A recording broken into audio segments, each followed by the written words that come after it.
할렐루야. 거룩하고 복된 주일, 하나님을 사모하고 또 예배 예전에 사모함으로 주 예전에 나오신 사랑하는 신안의 모든 성도님들, 가정과 직장과 자녀손들 가운데 하나님의 크신 은혜와 복이 함께 하시길 주의 이름으로 축복합니다. 지난 주일 주보에 오늘 설교 본문과 제목이 나갔을 줄 압니다. 혹시 한 번이라도 오늘 본문을 읽어 가지고 오신 분 계신가요? 설교자가 말씀을 준비하기 위해서는 최소한 20시간 이상씩 말씀을 준비합니다. 왜 이 말씀을 드리냐면, 말씀을 준비하는 설교자는 그만큼 말씀을 묵상하고 준비하는데, 정작 말씀을 받는 성도들이 아무런 준비함 없이 그냥 단순히 이 자리에 와서 말씀을 받는다면 그 말씀은 어떻게 보면 울리는 꽹과리와 같이 들릴 수도 있다라는 것이죠. 그래서 한 주 전에 미리 다음 주에 본문과 제목이 나가는 것은 그 말씀을 한 번쯤 묵상하고 생각해보고 오면 그 주일에 전하는 목사님의 말씀이 더 은혜스럽게 다가온다라는 것입니다. 이제 오늘 우리에게 주신 말씀, 구약성경 역대하 34장 1절로 7절 말씀을 중심으로 그의 조상 다윗의 길로 걸으며 라는 제목으로 복음 증거하도록 하겠습니다. 세상에는 두 종류의 길이 있습니다. 큰 길과 좁은 길입니다. 또 이 큰 길과 좁은 길을 성경적으로 이야기하자면 바로 생명의 길과 심판의 길, 사망의 길로 표현할 수가 있습니다. 또한 이 길은 다른 표현으로 이야기하자면 내가 걸어온 길과 걸어오지 않은 길, 또 앞으로 걸어가야 할 길과 걸어가지 말아야 할 길에 대해서 설명해주고 있습니다. 기준도 아주 단순합니다. 내가 이 길을 걸어갈 때 정말로 마음이 편하고 나에게 유익한 길이 되는 것인지, 아니면 이 길로 걸어갈 때 나의 마음이 불편하고 평안하지 않는 길인지 말입니다. 그러나 단순히 쉽게 결정을 내릴 수 있는 부분은 아닙니다. 인생에는 이렇게 두 가지 갈림길이 있습니다. 여러분들이 이렇게 두 가지 갈림길에 서 있다면 어떤 길을 택하여 가시겠습니까? 확 뚫린 8차선 대로와 같은 확 뚫린 고속도로가 있습니다. 이 길을 선택하시겠습니까? 아니면 조금 전에 봤던 좁은 길을 선택해서 가시겠습니까? 당연히 8차선 대로를, 고속도로를 택하여서 가실 것입니다. 그런데 우리가 그 길의 8차선 대로의 끝을 알 수가 없다면 쉽게 그 8차선 도로를 택하여서 가겠습니까?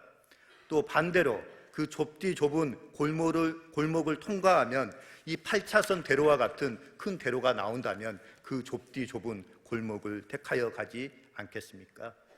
저는 만리장성을 가보지는 않았습니다. 그런데 진시황이 건설한 만리장성의 끝이 어떻게 되어 있는지 여러분 아십니까?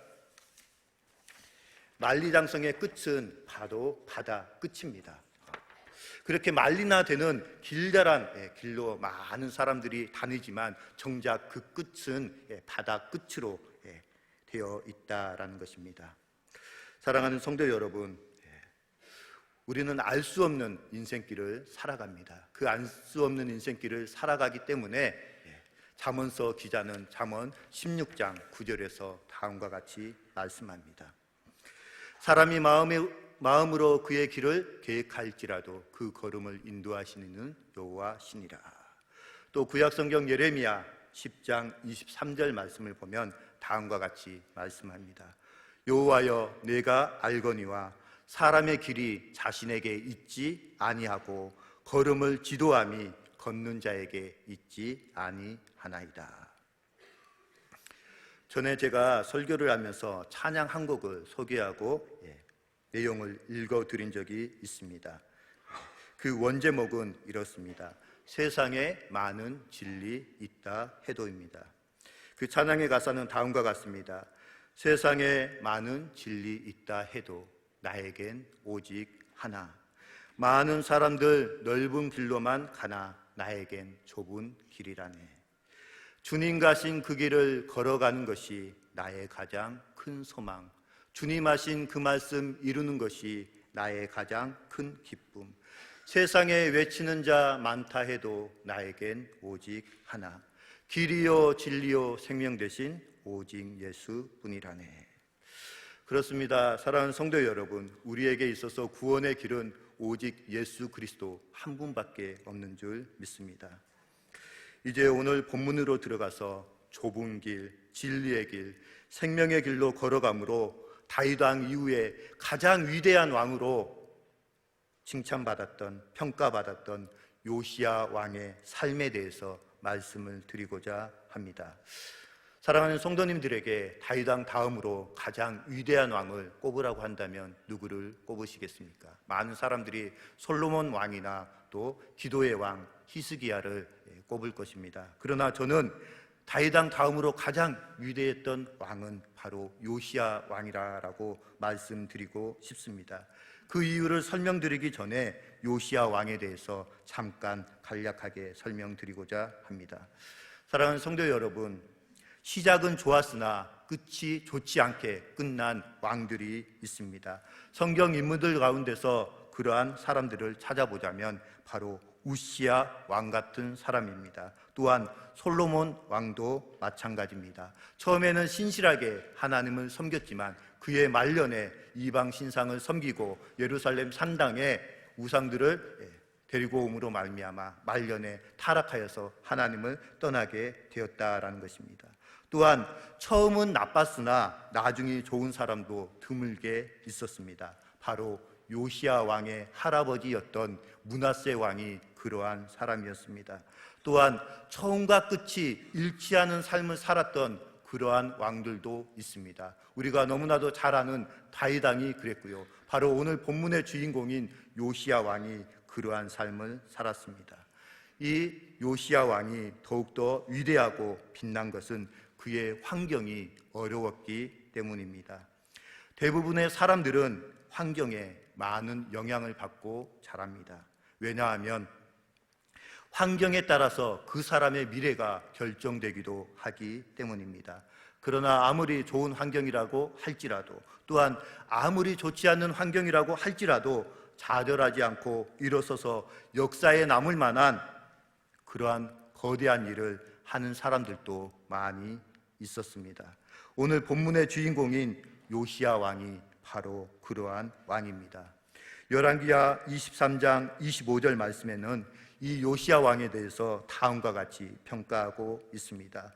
요시야와 같이 마음을 다하며 뜻을 다하며 힘을 다하여 모세의 모든 율법을 따라 여호와께로 돌이킨 왕은 요시야 전에도 없었고 후에도 그와 같은 자가 없었더라.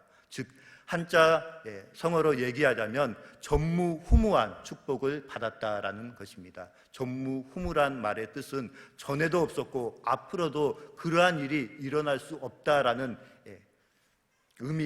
의미에서 이러한 표현을 쓰는 것을 보게 됩니다. 바로 이 요시야 왕이 전무후무한 최고의 축복을 받은 왕입니다. 이제 오늘 본문의 제목과 관련하여서 그의 조상 다윗의 길로 간 하나님과 동행한 요시야 왕의 삶을 통하여서 우리가 어떠한 길로 행해야 하며 또한 다윗의 길처럼 정직한 길을 걷게 될 때 하나님께서는 우리에게 어떠한 축복을 주시는지 본문을 통해서 함께 은혜를 나누기를 원합니다. 오늘 본문 말씀을 보면 남유다의 16번째 왕인 요시야 왕은 본문 1절 말씀에 의하면 그가 왕위에 오를 때의 나이가 8세다라고 되어 있습니다. 사랑하는 성도 여러분, 8세에 왕위에 올랐다라는 것이 무엇을 의미하는 것일까요? 요시야는 그의 아버지인 선왕인 아몬이 암살당해서 어린 나이에 왕위에 올랐기 때문에 그를 지지하는 든든한 세력이 없어서 왕권이 흔들릴 가능성도 있었고 우상 숭배에 빠져서 흔들릴 유혹도 있었습니다. 그러한 가운데서 왕위에 올랐습니다. 더군다나 8세라는 어린 나이에 왕위에 올랐기 때문에 무엇을 알았겠습니까? 그런데 본문 1절에서는 요시야 왕에 대해서 다음과 같은 해석을 하고 있습니다. 우리 본문 1절, 2절 말씀을 같이 한번 읽도록 하겠습니다. 시작. 나이가 8세라 예루살렘에서 31년 동안 다스리며 여호와 보시기에 정직하게 행하여 그의 조상 다윗의 길로 걸으며 좌우로 치우치지 아니하였다. 이 말의 의미는 요시야 왕이 하나님 보시기에 옳은 일만 하였다라는 것입니다. 좀 더 자세하게 표현하여 말씀드리자면 그의 인생의 삶의 기준이 바로 하나님께 있었다라는 것이죠. 그의 인생의 삶의 기준이 사람에게 있지 않고 오직 하나님께 있었다라는 것입니다. 그는 어린 나이에 왕위에 올랐지만 백성들이 그를 지지하지 않느냐에 관심이 없었고, 오직 내가 이 일을 행함으로 인해서 그것이 하나님 보시기에 옳으냐 옳지 않느냐에 따라서 하나님을 인생의 기준의 삶의 목표로 삼았다라는 것입니다. 우리가 읽지는 않았지만 역대하 33장 22절, 23절 말씀에 보면 그의 선왕인 아버지 아몬에 대해서 평가하고 있는데 바로 이 요시야 왕에 대한 평가와 전혀 상반된 평가를 하고 있습니다. 제가 22절, 23절 말씀을 봉독해 드리겠습니다. 그의 아버지 므낫세의 행함과 같이 여호와 보시기에 악을 행하여 그의 아버지 므낫세가 만든 아로 새긴 모든 우상에게 제사하여 섬겼으며 그의 아버지 므낫세가 스스로 겸손함과 같이 여호와 앞에서 스스로 겸손하지 아니하고 더욱 범죄하더니라고 기록되어 있습니다. 사랑하는 성도 여러분, 성경에 왜 이렇게 두 사람에 대해서 상반된 평가가 내려졌다라고 생각하십니까? 원래 이스라엘 나라는 사울, 다윗, 솔로몬 왕조까지는 하나의 통일 왕조를 이루어가고 있었습니다. 그런데 솔로몬의 말년에 이방 신상을 예루살렘 성전에 모셔드리고 그의 마음이 하나님을 떠남으로 인하여서 하나님께서 솔로몬의 아들인 남유다의 첫 번째 왕인 르호보암 왕 시대에 남과 북을 갈라 놓으셨다라는 것입니다. 이전에 하나님께서는 솔로몬 왕에게 그가 기브온 산당에서 1000번째 희생제사를 드렸을 때 밤 환상 가운데 나타나셔서 그에게 다음과 같은 말씀을 하셨습니다. 그 내용이 열왕기상 9장 3절로 4절의 내용인데 제가 봉독해 드리겠습니다. 내 이름을 영원히 그곳에 두며 내 눈길과 내 마음을 항상 거기에 있으며 내가 만일 내 아버지 다윗이 행함과 같이 마음을 온전히 하고 바르게 하여 내 앞에서 행하며 내가 내게 명령한 대로 온갖 일에 순종하여 내 법도와 율례를 지키면 내가 내 아버지 다윗에게 말하기를 이스라엘의 왕위에 오를 사람이 내게서 끊어지지 아니하리라 한 대로 내 이스라엘의 왕위를 영원히 견고하게 하려니와 그렇지 아니하면 내 이름을 위하여 내가 거룩하게 구별한 이 성전이라도 네 앞에서 던져 버리시겠다라고 말씀하셨습니다. 즉 내 아버지 다윗처럼 올바르게 그의 길을 걸어가면 내 왕위를 견고하게 해줄 것이지만 그렇지 아니하면 내가 내 이름을 영원히 그곳에 두며 내 눈길과 내 마음을 그곳에 두겠다라고 말한 그 예루살렘 성전도 하나님 앞에서 던져버리겠다라고 말씀했다라는 것입니다. 남유다와 북이스라엘이 나뉘어진 다음 남유다 왕과 북이스라엘의 왕에 대한 선함과 악함의 평가는 다음과 같은 말로 평가되어지는 것을 우리는 성경을 통해서 보게 됩니다. 그 내용은 다음과 같습니다. 먼저 남유다 20왕조에 대한 평가 기준입니다. 남유다에는 20명의 왕들이 있었지만 선한 왕들도 있었고 악한 왕들도 있었습니다. 그들의 평가 기준은 다음과 같습니다. 그가 여호와 보시기에 정직히 행하며 그의 조상 다윗의 길로 행하였다라는 표현이 바로 그 선과 악을 구분하는 평가가 되었다라는 것입니다. 반면에 악의 평가 기준은 그가 여호와 보시기에 악을 행하며 그의 조상 다윗의 길을 따르지 아니하였더라라고 표현됩니다. 즉 남유다의 왕들에 있어서 평가 기준은 그의 조상 다윗의 길을 따랐느냐 따르지 아니하였느냐가 선한 왕과 악한 왕의 판단 기준이 되었다라는 것입니다. 반면에 북이스라엘에는 19명의 왕들이 있었습니다. 그 19명의 왕들 가운데는 단 한 명의 선한 왕들도 없었습니다. 왜냐하면 북이스라엘의 초대 왕인 여로보암이 단과 베델에 금송아지 우상을 세워놓고 그 금송아지 우상을 숭배한 것을 나머지 모든 18명의 왕들도 그대로 따라서 했기 때문에 바로 약한 왕으로 평가받고 있습니다. 그래서 북이스라엘의 왕들에 대해서는 항상 부정적으로 평가하고 있는데 그가 여로보암의 길과 같이 행하였더라라는 부정적인 평가를 하고 있습니다. 그렇다면 남유다 왕조에 선한 왕들이 많이 있는데 그 중에 오늘 본문의 주인공인 요시야 왕이 하나님 보시기에 정직히 행하며 그의 조상 다윗의 길로 행하였더라라는 표현이 우리에게 시사하고 교훈해 주는 부분이 무엇이라고 생각하십니까? 요시야 왕의 이름의 뜻은 여호와께서 치유하시는 자라는 이름의 뜻을 가지고 있습니다. 8살의 어린 나이에 암살당한 아버지의 대를 이어서 즉위한 요시야 왕은 자칫 잘못하면 그를 이용하려고 하는 정치 세력의 농간에 놀아날 수도 있었지만 그는 하나님의 말씀을 따르며 자신의 정권을 든든히 세워 나갔습니다. 이런 그에게 열왕기서처럼 역대하 저자 또한 그의 일생을 바로 그의 조상 다윗의 길로 걸으며 좌로나 우로나 치우치지 않는 삶을 살았다라고 묘사하고 있습니다.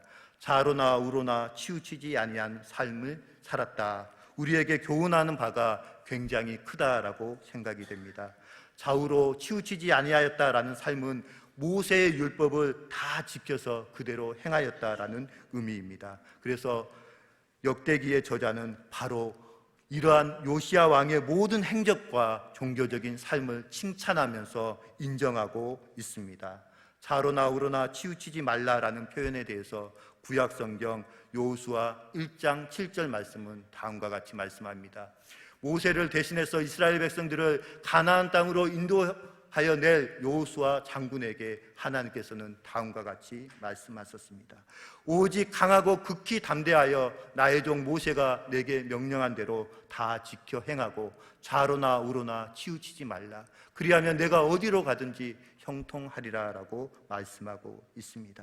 그렇습니다. 이 요시야 왕위에 오른 지 18째 되던 해에 대제사장 hil기야가 성전에서 하나님의 율법책을 발견하고 그 뒤로 이 요시야 왕이 그 율법책을 읽고 자신의 옷을 찢었더라라는 내용이 34장 18절에 등장합니다. 본문 2절에 좌우로 치우치지 아니하고에 해당하는 히브리어 단어의 뜻은 떠나다, 중지하다라는 뜻의 의미로 기본적으로는 잘못 들어서는 것을 뜻합니다. 또 종교적인 해석으로는 배교나 변절을 의미합니다. 이 요시야 왕은 어린 나이에 왕이 됐음에도 불구하고 영적으로 잘못된 길로 빠져들지 않았다라는 그것을 강조해 주기 위한 표현입니다. 또한 그가 나이가 들어서도 여전히 믿음이 변하지 아니하였다라는 사실을 강조해 주고 있습니다.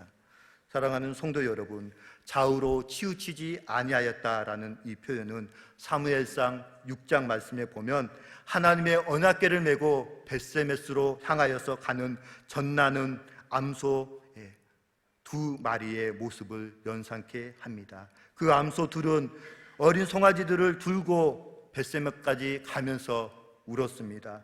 끝까지 하나님의 언약궤를 싣고 벳세메스까지 가면서 좌우로 치우치지 아니하였습니다. 무엇이 이 전나는 암소 둘이 벳세메스까지 치우치지 아니하며 곧장 가도록 했을까요? 더군다나 어린 송아지들이 음매 엄마 소를 찾으면서 울고 있는 상황 가운데서 말입니다. 바로 하나님의 언약궤를 실었다라는, 나는 이 하나님의 언약궤를 벳세메스까지 옮겨야 한다라는 그러한 확실한 책임감이 있었기 때문입니다. 그러나 그러한 상황 가운데서도 이 암소는 울었다라고 표현하고 있습니다. 때로 우리의 삶의 환경 가운데서도 이러한 많은 세상의 유혹과 핍박이 몰려올 때가 있습니다. 그러한 유혹과 핍박은 안 믿는 사람들에게만 다가오는 것이 아니라 오히려 하나님을 더 잘 섬기고 더 잘 믿으려고 하는 우리의 삶 가운데, 우리의 신앙 가운데 더 자주 찾아오게 됩니다. 그때 하나님은 우리에게 말씀하십니다. 좌로나 우로나 치우치지 말고 내가 내게 명령한 대로 다 지켜 행하라. 그리하면 내가 어디로 가든지 형통하리라 라고 말씀하고 계십니다. 3절 말씀에 보면 아직도 어렸을 때라는 표현이 등장합니다. 이 본문을 그대로 직역하자면 그리고 그는 아직도 소년이었다라는 표현입니다. 이것은 여전히 요시야 왕이 어린 나이였다라는 사실을 강조해 주는 표현입니다. 8살 때 왕위에 올랐고 8년이 지났기 때문에 16살의 나이입니다. 오늘 우리나라 나이로 하자면 중학교 3학년의 나이라고 볼 수가 있습니다. 이 표현은 여전히 어린 나이임에도 불구하고 하나님을 찾아가는 신앙에 있어서는 전혀 미숙하지 아니하였다라는 것을 강조해 주는 표현입니다. 오늘날 어떻습니까? 우리의 다음 세대들, 중학생들 아직 어리기 때문에 하나님을 모른다라고 평가하고 있지는 않으십니까? 하나님을 알아갈 수 있는 충분한 나이이다라고 오늘 본문은 말씀하고 있습니다. 또한 12년 그가 20세 되던 해에 모든 우상을 제거했다라고 말씀하고 있고 그 우상들을 가루로 만들어서 그것을 섬기던 제사장들의 무덤에 뿌렸고 또한 우상을 섬기던 제사장들의 뼈를 단위에서 불살라서 유다와 예루살렘을 정결하게 하였다라고 말씀하고 있습니다. 그리고 이러한 것들을 단순히 한 군데에서만 행한 것이 아니라 전국적으로 행하였다라고 말씀하고 있습니다. 예루살렘의 모든 지역을 정결하게 한다라는 것이 결코 쉬운 일이 아니었습니다. 왜냐하면 오랜 기간 동안 뿌리내린 구조악들이 있었기 때문입니다. 또한 그런 것들로 인하여서 기득권을 누리는 세력들도 있었는데 그러한 상황 가운데서 이 어린 요시야 왕이 그것들을 해결하기란 어려운 일이었습니다. 그러나 오직 하나님 앞에서 살기로 그의 삶의 가치관을 분명히 한다는 이유가 있었는데 바로 그것은 자신이 태어나서 왕이 된 이유가 하나님 때문임을 분명하게 했기 때문입니다. 사랑하는 신안의 성도 여러분, 어렸을 때 제대로 뿌리내린 신앙은 웬만해서는 결코 변하지가 않습니다. 특별히 이 청소년의 시기에, 어린 나이 시기에 인격적인 하나님을 만나게 된다면 그의 평생의 신앙을 좌우할 그 신앙이 자라나게 된다라는 것입니다. 저 또한 어렸을 때 모태 신앙으로 자랐지만 제가 인격적인 하나님을 만나고 체험하게 된 것은 10살 때 아버님을 떠나보내고 중학교 2학년 시절에 교회에서 수련회를 갔을 때 마지막 날 밤 캠프 파이어 때 인격적인 하나님을 만나고 목회자의 길을 가기로 소원하였습니다. 중간에 많은 어려움과 아픔이 있었습니다. 또한 사역을 하면서 겪게 되는 사람들과의 인간관계 문제 때문에 목회를 그만두어야 하나라는 생각을 할 때도 있었습니다. 솔직한 마음으로 안정된 직업군인의 생활을 포기하고 왜 전역했을까 하는 후회스러운 마음도 들 때가 있었습니다. 그때 하나님께서 저에게 이러한 음성을 들려주시는 것만 같았습니다. 내가 너를 그렇게 세상과 타협하고 세상 속에서 살아가도록 남겨두겠느냐 하는 하나님의 음성이었습니다. 하나님께서는 신실하게 좌우로 치우치지 않고 그의 조상 다윗처럼 여호와 보시기에 정직하게 행하며 하나님의 길을 갔던 요시야 왕을 축복해 주셨던 것처럼 신실하게 주의 종으로서의 사명을 걸어간 주의 종들과 사랑하는 신안의 모든 성도님들에게 이러한 축복을 주시는 줄 믿습니다. 사랑하는 성도 여러분, 요시야 왕은 16세 때 스스로 하나님을 찾고 따르는 예배자의 삶을 살았습니다. 또한 그가 왕위에 오른 지 12년째 되는 해에 예루살렘을 비로소 정결하게 하였다, 깨끗하게 하였다라고 말씀하고 있습니다. 이 정결하다라는 히브리어의 원뜻은 의식적인 정결을 가리킵니다. 즉 의식적인 정결은 하나님께 나아감에 있어서 반드시 있어야 할 필수 불가결한 요소다라는 것입니다. 즉 정결하지 않으면 하나님께 나아갈 수 없다라는 사실을 강조해주고 있는 표현입니다. 따라서 요시야 왕은 그의 할아버지 므낫세 왕과 그의 아버지 아몬이 섬겼던 모든 우상의 잔재들을 다 불태우고 가루로 빻아버리고 우상들에게 제사하던 자들의 무덤에 뿌리고 그러한 제사를 섬겼던 제사장들의 뼈를 모아다가 제단 위에서 불살름으로 인하여서 예루살렘을 정결하게 하였다라고 설명하고 있습니다. 요즘 금요일마다 레위기 성경 공부를 인도하고 있습니다. 레위기에서 강조하고 있는 것이 두 가지입니다. 하나님께 나아가기 위해서는 반드시 제물을 가지고 나아가야 함과 또 하나님께 나아가기 위해서는 반드시 정결한 마음으로 하나님께 나아가야 한다라는 것입니다. 북이스라엘의 19명의 왕들은 모두 악한 왕이었고 초대 왕이었던 여로보암이 단과 베델에 금송아지를 만들어 놓고 숭배하는 죄악들을 그대로 따라서 했습니다. 반면에 남유다 예루살렘 왕조는 다윗 왕조 한 왕조로 쭉 계통을 이어오게 된 것을 보게 됩니다. 이것은 다윗이 하나님의 마음에 합당한 자로서 신실하게 살았기 때문입니다. 다윗 왕이 실수를 안 한 게 아닙니다. 다윗 왕도 실수가 많은 허물투성이 왕이었습니다. 그러나 하나님 앞에서 철저히 자신을 낮추고 겸손히 회개했을 때 하나님께서는 사도행전 2장 말씀에 나온 것처럼 다윗은 내 마음에 합당한 자라라는 칭호를 해 주셨습니다. 사랑하는 신안의 성도 여러분, 성도님들은 어떠한 평가를 받기를 원하십니까? 오늘날 하나님께서 한국 교회를 보시고 한국의 많은 목회자들을 보시고 어떠한 평가를 내리신다라고 생각하십니까? 그래, 너는 나 보기에 정직하게 행하였으며 우리 조상 다윗의 길로 행하고 좌로나 우로나 치우치지 아니한 착하고 충성된 종이구나라는 평가를 내리시겠습니까? 아니면 므낫세와 아몬처럼 여호와 보시기에 악을 행하며 스스로 돌이키지도 아니하고 더욱 범죄하여라는 평가를 내리시겠습니까? 오늘날 교회와 목회자들이 세상으로부터 많은 지탄을 받고 있는 이 시대에 하나님께서 우리에게 어떠한 평가를 내리시겠습니까? 그렇기 때문에 우리는 더욱더 하나님 앞에서 정결하며 거룩한 모습으로 나아가야 하는 줄 믿습니다. 예화 하나를 설명하고 말씀을 마칠까 합니다. 음악의 신동이라고 불리었던 볼프강 아마데우스 모차르트는 오스트레일리아의 잘츠부르크에서 태어났습니다.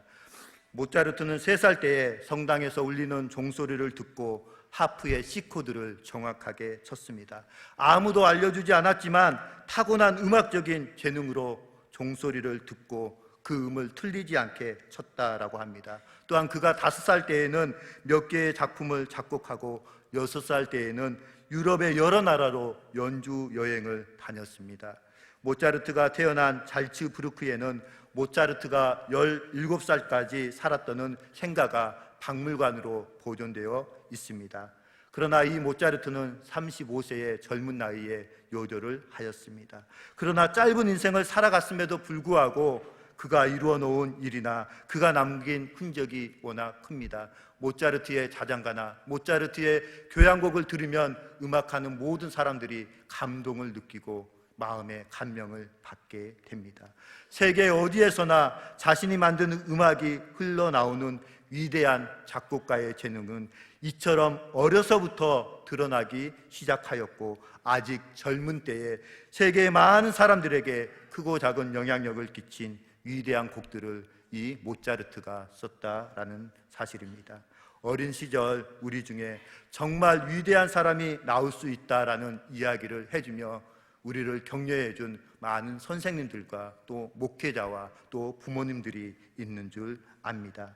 하지만 생각보다 어린이들이 얼마나 소중한 존재인지, 얼마나 예민하고 섬세하고 바깥 생활과 교류하고 있는지 깨닫지 못하는 어른들도 있습니다. 하나님을 알고 하나님의 뜻에 따라 삶의 행로를 정하기에 10대나 20대의 나이가 결코 어리지 않다라는 사실을 강조하는 표현입니다. 이미 하나님이 누구신지, 어떻게 하며 무엇을 하며 어떻게 살아야 하는지 충분히 실행에 옮길 수 있는 나이라는 사실입니다. 사랑하는 성도 여러분, 우리의 아이들과 젊은 청년들을 소홀히 여길 때 우리의 교회는 귀한 인재를 잃게 될 것이고 그의 미래를 보장하기가 힘들 것입니다. 어렸을 때부터 철저하게 신앙으로 무정시키고 훈련된, 또 그의 조상 다윗의 길로 걸으며 하나님의 마음에 합당한 삶을 살았던 요시야 왕처럼 우리의 다음 세대들을 그렇게 신앙적으로 어렸을 때부터 말씀과 기도로 양육시키지 아니하면 요시야 왕의 할아버지고 또 요시야 왕의 아버지였던 그 아몬과 같은 평가를 받게 되는지도 모릅니다. 그러기 위해서는 우리는 더욱더 어린 다음 세대를 향해서 관심을 가지고 그들에게 끊임없이 신앙을 전수해야 하는 줄 믿습니다. 그러한 삶을 살게 되시는 신안의 모든 성도님들 되시길 주님의 이름으로 축복드립니다. 기도하겠습니다. 사랑의 하나님 아버지, 주님의 크신 은혜와 사랑을 감사를 드립니다. 우리의 다음 세대들이 이 요시야 왕처럼 신앙을 잘 이어받아서 정말 하나님과 사람들에게 칭찬받고 정말 이 한국 교회와 또 이 나라를 이끌어갈 귀한 인재들로 쓰임받을 수 있도록 은혜 베풀어 주시고, 우리 신앙교회의 기성 세대들이 정말로 다음 세대를 생각하면서 신앙으로 잘 아버지 하나님 교육시킬 수 있도록 은혜 베풀어 주옵소서. 거룩하신 예수 그리스도의 이름으로 감사하며 기도드리옵나이다.